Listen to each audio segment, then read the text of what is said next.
আমি doctor SC. পণ্ডিত, নাক কান গলা বিভাগে কনসালটেন্ট হিসাবে দেশবন্ধু হসপিটালে দীর্ঘদিন ধরে সেবা প্রদান করতেছি। আজকের আলোচনার বিষয় টিনিটাস। টিনিটাস হচ্ছে একটা ভোঁ ভোঁ করা শব্দ।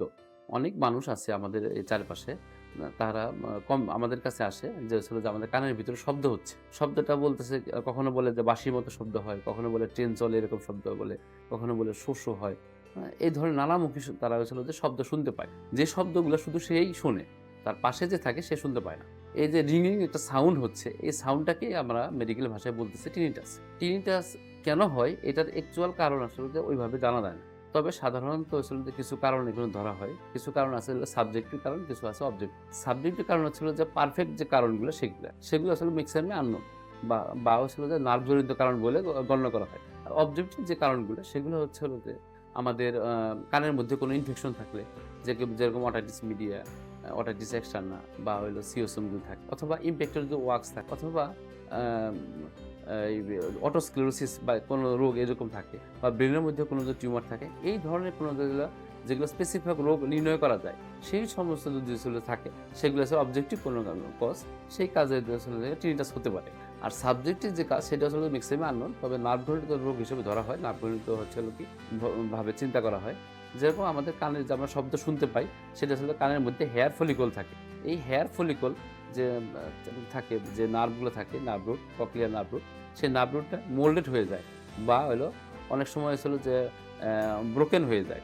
এর কারণে ছিল যে টিনিটাস হয়। আচ্ছা, এই যে আমাদের যে অবজেক্টিভ এবং সাবজেক্টিভ দুই ভাগে যে ভাগ করলাম, যে সাবজেক্টিভ যে আমরা বললাম যে নার্ভজনিত কারণে, এই নার্ভজনিত কারণে বলতে আমরা সাধারণত বুঝে থাকি যদি সাউন্ড পলিউশন হয়। দীর্ঘদিন একটা মানুষ যদি ছিল যে অনেক শব্দের মধ্যে থাকে, একটা শব্দের মধ্যে সে বসবাস করে, যেরকম কারখানার একটা শ্রমিক শব্দের মধ্যে বসবাস করে, অথবা হয়তো ছিল যে গাড়ির হেল্পার, বা হচ্ছিল যে বাস কন্ডাক্টর, বা যারা রোডে যখন থাকে, দীর্ঘদিন একটা সাউন্ড পলিউশনের মধ্যে থাকতেছে, শব্দের মধ্যে থাকতেছে। এই সমস্ত মানুষ যারা, বা হচ্ছিল যে নয়েজ পলিউশন যাকে বলতেছি, এই যে সমস্ত মানুষ কানে তারা এই শব্দ শুনতে পায়। এছাড়াও কিছু মহিলা আমাদের কাছে পাই আমরা, যে 20 থেকে 30 বছরের কিছু সুন্দরী মহিলা যাকে বলি, যারা পাই, তাদের আসলে কানের মধ্যে শব্দ হয়। তাদের একটা রোগ হয়, এটা কমনলি একটা আসলে ওদের রোগ, সেটা হচ্ছে কি অটোস্ক্লেরোসিস। অটোস্ক্লেরোসিস একটা রোগটা হচ্ছে যে আমাদের কানের মধ্যে 3টা বোনস আছে, মেলিয়াস, ইনকাস, স্টেপিস। সবচেয়ে ক্ষুদ্র বোন, বডির সবচেয়ে ক্ষুদ্র বোন হচ্ছে স্টেপিস। এই স্টেপিস বোনটা ফিক্সড হয়ে যায়।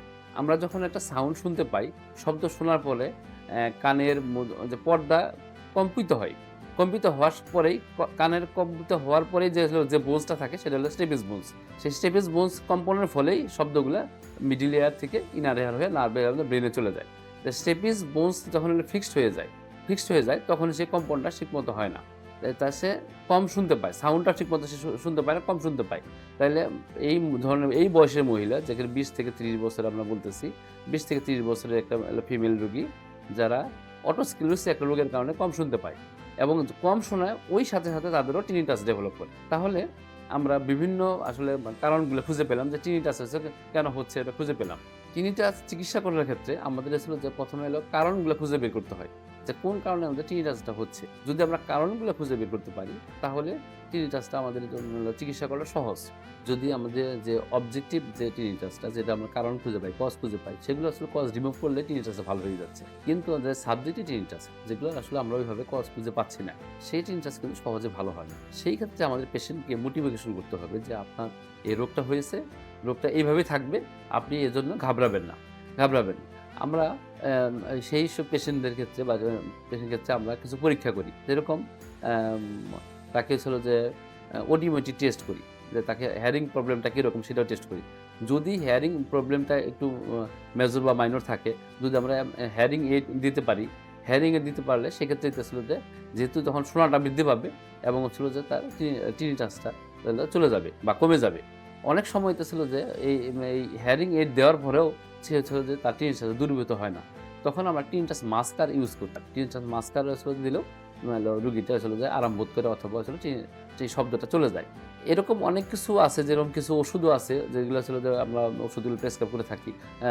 সেই প্রেসক্রাইব ওষুধগুলো খেলেও অনেক সময় চলে যায়, বা কিছু ভিটামিন আমরা সাপ্লিমেন্ট হিসেবে দিতে পারি, সেগুলো খেলেও টিনিটাস চলে যায়।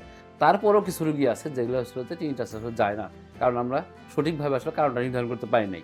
সেই সব পেশেন্টের ক্ষেত্রে আমরা তাদেরকে আমরা বলি যে আপনি যেহেতু শব্দটা শুনতে পায় তখনই যখন হচ্ছিল যে সে নীরব থাকে, নীরব একটা জায়গা থাকে, যে বিশেষ করে রাত্রে বা কোনো ঘরে যখন সে নীরব রয়েছে, আশেপাশে কোনো কোলাহল বা সাউন্ড নেই, তখনই সে নিজের মধ্যে সেই শব্দটা শুনতে পায়, তার ব্রেনের মধ্যে এই শব্দটা শুনতে পায়, মাথার মধ্যে শব্দটা শুনতে পায়।